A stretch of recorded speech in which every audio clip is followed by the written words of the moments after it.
نحمده ونصلي على رسوله الكريم اما بعد فاعوذ بالله من الشيطان الرجيم بسم الله الرحمن الرحيم رب اشرح لي صدري ويسر لي امري واحلل عقدة من لساني يفقهوا قولي اللهم صل على محمد وعلى آل محمد كما صليت على إبراهيم وعلى آل إبراهيم إنك حميد مجيد اللهم بارك على محمد وعلى آل محمد كما باركت على إبراهيم وعلى آل إبراهيم إنك حميد مجيد.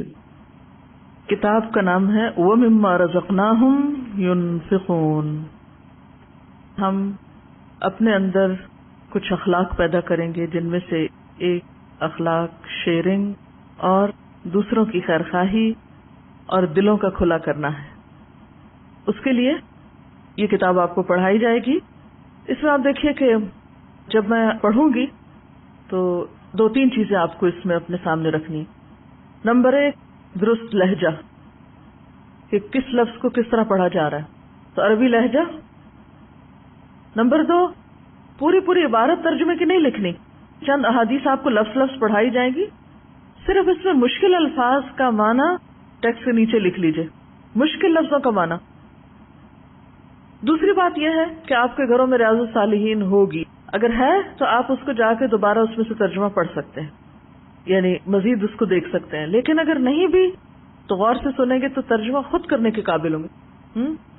تو اس لیے پریشانی کے بغیر غور سے سنیے, مشکل الفاظ کا معنی لکھیے. کچھ الفاظ اس میں ایسے بھی ہیں جن میں زبر زیر پیش نہیں, اعراب نہیں, لہذا وہ خود لگانے کی کوشش کیجیے. معاملہ حدیث کا ہے اس لیے معاملہ ادب کا بھی ہے. اللہم صلی علی محمد. بسم اللہ الرحمن الرحیم. باب الکرم والجود والانفاق فی وجوہ الخیر ثقۃ باللہ تعالی. باب الکرم کرم, والجود اور سخاوت, والانفاق اور خرچ کرنا, فی میں وجوہ مختلف کام, وجوہ یعنی مختلف شکلیں, وجوہ شکلوں کو کہتے ہیں نا, یہ وجوہ ہی شکلوں میں الخیری خیر کی, یعنی خیر کے مختلف شکلوں میں یعنی مختلف کاموں میں خرچ کرنا.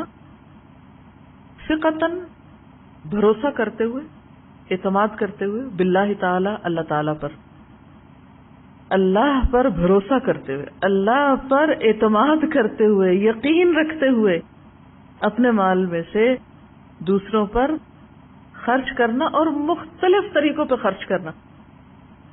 تو یہاں آپ کو فن الاحسان بھی سکھایا جائے گا کہ احسان کا فن کیا ہے, آرٹ کیا ہے, طریقہ کیا ہے, نیکی کی شکلیں کتنی ہیں, نیکی کے طریقے کتنے ہیں. کیونکہ ہم ریجڈ کب ہوتے ہیں جب ایک چیز پکڑ لیتے ہیں, اسی پہ ڈٹ جاتے ہیں اور کسی دوسری چیز کی قبولیت کی صلاحیت کھو دیتے ہیں. جبکہ دین ایک نیچرل فطری دین ہے اور اس میں کیا چاہیے, مختلف چیزوں کے کرنے کے مختلف راستے. اگر سب لوگ ایک ہی راستے سے جائیں گے تو کیا ہوگا, بھیڑ ہو جائے گی, راستہ تنگ ہو جائے گا.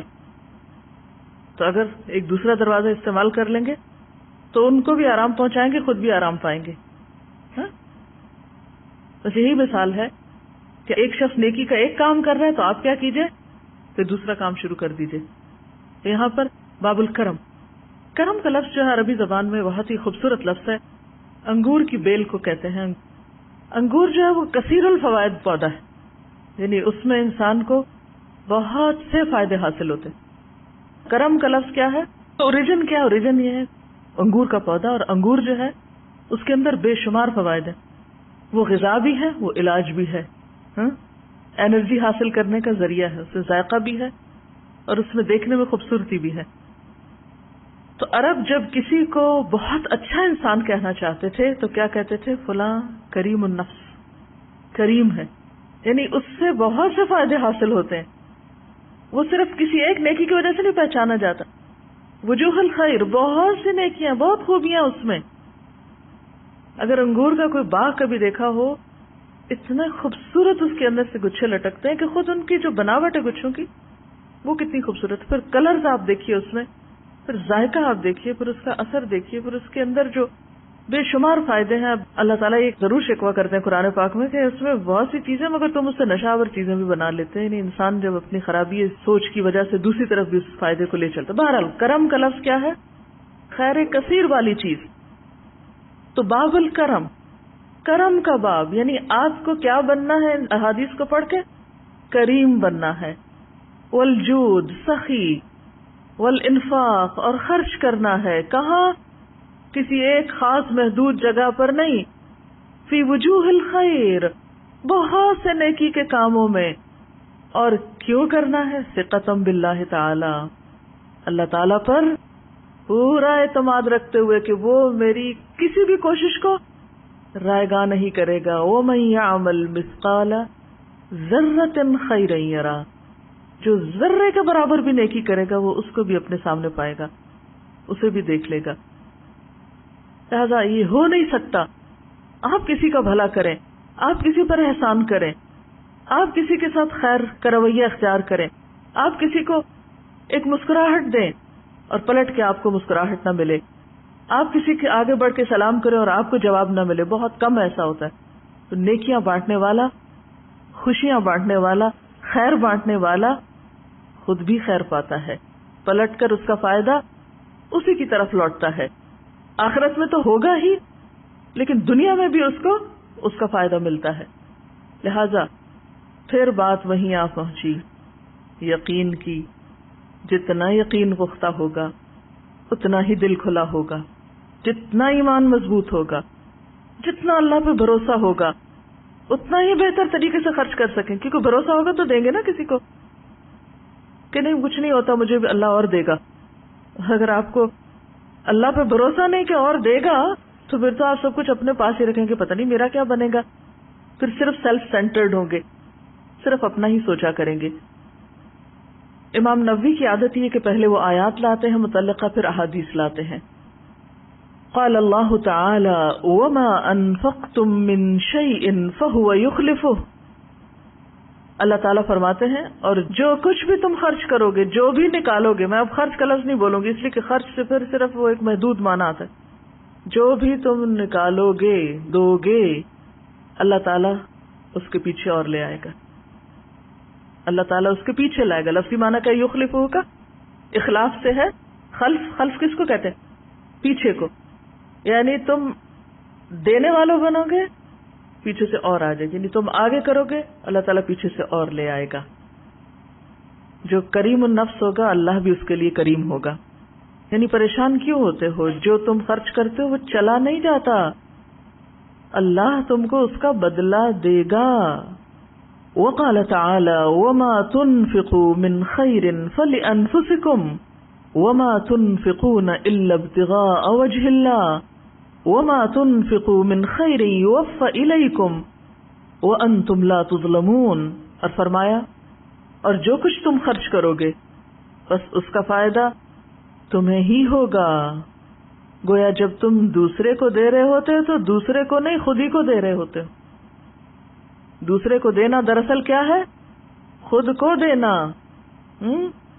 اور اتنا ہی نہیں، کئی گنا اس کو بڑھا لینا. اور تم جو بھی خرچ کرتے ہو اللہ کی رضامندی حاصل کرنے کے لیے کرتے ہو، ابتغاء وجہ اللہ. اور تم جو کچھ بھی خرچ کرو گے تمہیں اس کا پورا پورا بدلہ دیا جائے گا. اعتماد رکھو. اور تم پر ظلم نہیں کیا جائے گا. ظلم کیا ہوتا ہے؟ کسی کو اس کے حق سے محروم کر دینا. یعنی اللہ تعالیٰ جب تمہاری جیب سے نکلوا کر کسی اور کو عطا فرماتے ہیں، تمہارے ہاتھ سے دلواتے ہیں، تو تم پہ ظلم نہیں کر رہے ہوتے کہ ہے یہ کیا، یہ میری چیز ہے اور اب مجھے کہا جا رہا ہے کسی اور کو دے دو، یہ تو کوئی بات نہ ہوئی. نہیں، اسے ظلم مت سمجھو.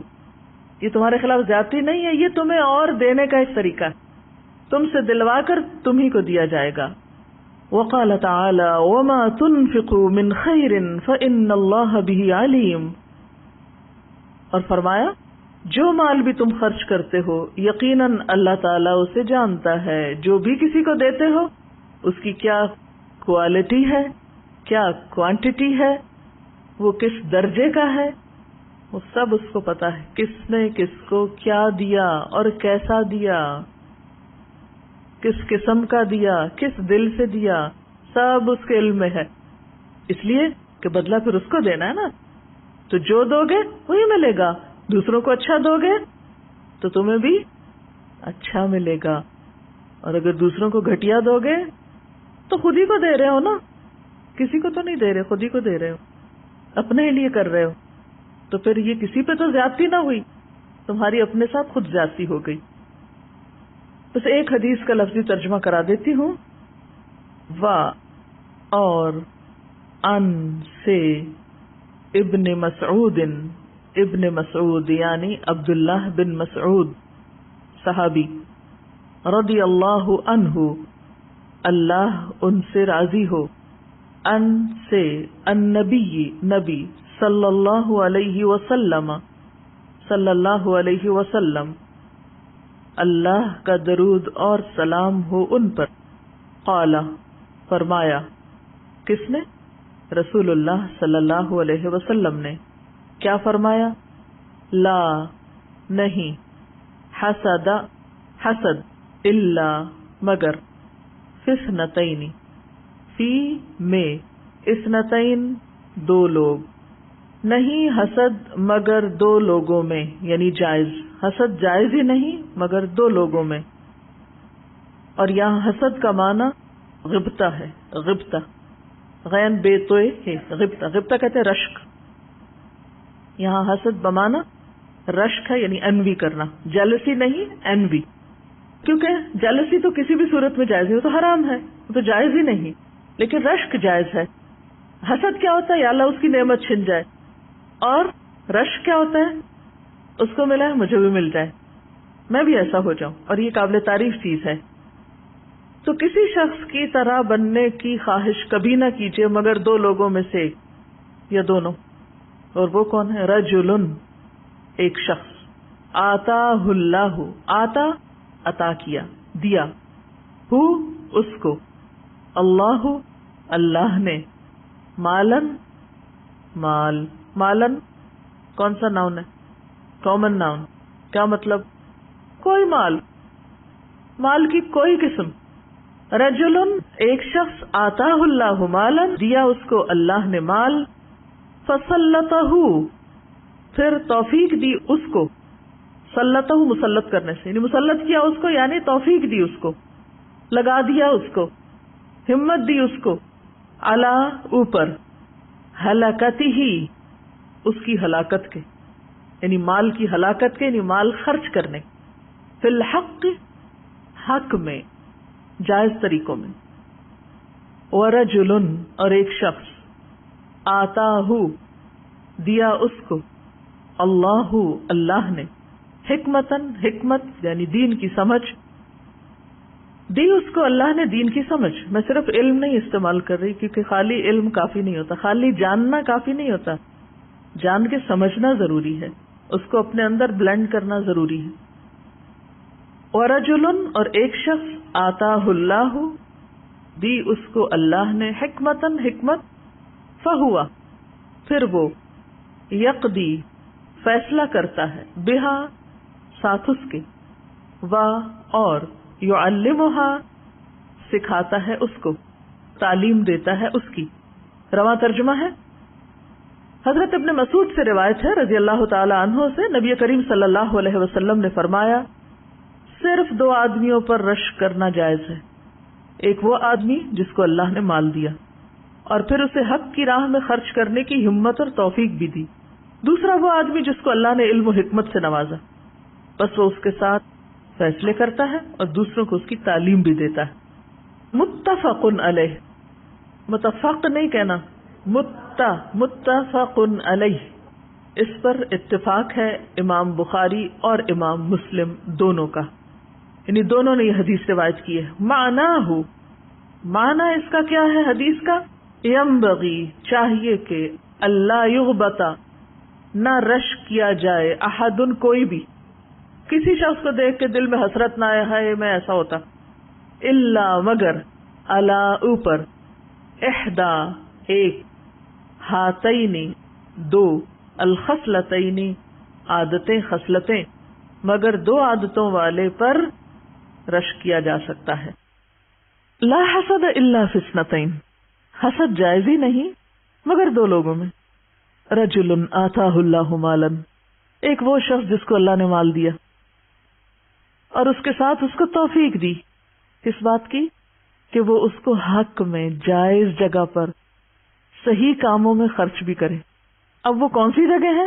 وہ بہت سی جگہ ہیں، وجوہ الخیر بہت سے ہیں، وہ آگے بتائے جائیں گے آپ کو کہاں کہاں کیسے کیسے، کتنے رنگ ہیں اس میں نیکی کرنے کے، بس دل ہونا چاہیے وہ کرنے والا. تو فی الحق کا لفظ جو ہے یہ بڑا جامع لفظ ہے، حق میں، نیکی میں، خیر میں، بھلائی میں. اور دوسرا شخص جس کو اللہ نے حکمت دی، دین کی سمجھ، صرف علم نہیں، سمجھ. ایک ہوتا ہے صرف علم رٹ لیا، اور ایک ہے اس کی سمجھ. سمجھ ایسے وہ بلینڈ ہوتا ہے انسان کے اندر، وہ صرف حافظے میں نہیں ہوتا، وہ شخصیت کا حصہ بن جاتا ہے. یعنی نعمت پا کے الحمدللہ لا شعوری طور پہ منہ سے نکلنا کیا ہے. یعنی وہ یہ نہیں آپ کہتے اچھا وہ کیا کتاب میں لکھا ہوا تھا یہ کرنا تو پھر یہ ہو جائے تو پھر یہ کرنا، یہ پڑھنا وظیفہ فلانے موقع پہ، یہ اس طرح نہیں ہوتا. وہ کیا ہوتا ہے؟ وہ دل میں سما جاتا ہے، اور جہاں موقع آتا ہے بے اختیار نکل پڑتا ہے. کوئی مشکل مرحلہ آتا ہے حسبی اللہ و نعم الوکیل، بے اختیار نکل پڑتا ہے. یہ ہے حکمت، یہ ہے دین کی سمجھ، کہ جو پھر آپ کی بہت آرٹیفیشل کوشش نہیں، ایک نیچرل وے میں آپ سے باہر آتا جائے. ہر موقع کی مناسبت سے آپ کو وہ بات یاد آ جائے، وہ کام یاد آ جائے، اور آپ شیطان کے پھندوں سے بچ کے نکل کے اپنے رب کے ساتھ اپنا تعلق بہترین رکھتے. وہ شخص جس کو اللہ نے حکمت دی، دین کی سمجھ دی، دین پہ عمل کرنے کا موقع دیا، اس کا گہرا ادراک اور شعور دیا، اور وہ یقضی بہا، تو وہ اسی کے ساتھ فیصلے کرتا ہے. یہ فیصلے کسی عدالت میں بیٹھ کے بطور قاضی کے نہیں، انسان ہر وقت کہیں نہ کہیں فیصلے کی پوزیشن میں. مثلا آپ کا اس وقت یہ فیصلہ کہ میں یہاں بیٹھ کے سیکھوں گی، یہ ایک فیصلہ ہے آپ کا، اس کے پیچھے آپ کی کوئی سوچ ہے، حکمت ہے، سمجھ ہے. آپ کس موقع پہ کیا بات کریں، یہ فیصلہ ہے آپ کا. آپ ڈیسائیڈ کرتے ہیں کیا کھائیں، کیا بولیں، کیسے بیٹھے، کیا کریں، یہ سب فیصلے کر رہے ہوتے ہیں. اٹھ کے میں کہاں جاؤں، وضو کروں، پہلے نماز پڑھوں یا پہلے کچھ اور کروں، یہ فیصلہ نا. یہ فیصلے کس کی بنیاد پر ہوتے ہیں؟ اس حکمت اور علم کی بنیاد پر جو آپ کے شعور، احساس اور دل اور دماغ کے اندر ہوتا ہے، اور پھر آپ اس کو استعمال کر رہے ہوتے ہیں. اور اسی طرح دوسروں کے بیچ میں بھی دو لوگوں میں جھگڑا ہو گیا، دو لوگوں میں کوئی تنازع ہے، یا کہیں اور فیصلہ کرنے کے لیے بلایا جاتا ہے اس کو، تو وہ اس بصیرت اور فہم اور سمجھ کی بنیاد پر لوگوں میں بھی فیصلہ کرتا ہے. وَيُعَلِّمُهَا، اور قابل رشک ہے وہ جو اس حکمت کو صرف خزانہ سمجھ کے اپنے پاس ہی نہیں رکھ لیتا. یہ نہیں کہ جو سیکھا بس اپنے ہی اندر اور ختم، نہیں، وہ اس کو آگے بھی دیتا ہے، اس کی تعلیم بھی دیتا ہے، اس کو سکھاتا بھی. لہذا اس حدیث پر عمل کرنے کے لیے کیا ضروری ہے کہ جو کچھ اس کتاب میں سے آپ پڑھیں اسے دوسروں کے ساتھ شیئر کریں، اسے آگے بھی سکھائیں، اس کو دوسروں تک بھی پہنچائیں. اب لوگ کہتے ہیں ہم ابھی عالم نہیں ہوئے، ہم کیسے پہنچائیں؟ بھئی یہ ایک حدیث پتہ چل گئی، آپ اسی کے مکلف ہیں، اس کو دوسرے کو بتا دیں، آپ قابل رشک ہو جائیں گے. فرشتے آپ پہ رشک کریں، اللہ تعالیٰ آپ کا ذکر فرشتوں کی مجلس میں کریں، آپ کی وجہ سے وہ فرشتوں پر فخر کریں، رسول اللہ صلی اللہ علیہ وسلم آپ کی وجہ سے قیامت کے دن خوش ہوں. تو بات یہ ہے کہ اگر آپ کچھ بننا چاہتے ہیں زندگی میں تو ان دو لوگوں کی طرح یا ان میں سے ایک کی طرح بنیے کہ مال کو خیر اور بھلائی میں حق پر خرچ کرنے کی صلاحیت آپ کے اندر آئے، اور دوسرا علم سیکھنے والے ہوں، اس پہ عمل کرنے والے ہوں، اسے دوسروں تک پہنچانے والے ہوں. سبحانک اللہم و بحمدک نشہد ان لا الہ الا انت نستغفرک و نتوب الیک. السلام علیکم ورحمۃ اللہ وبرکاتہ.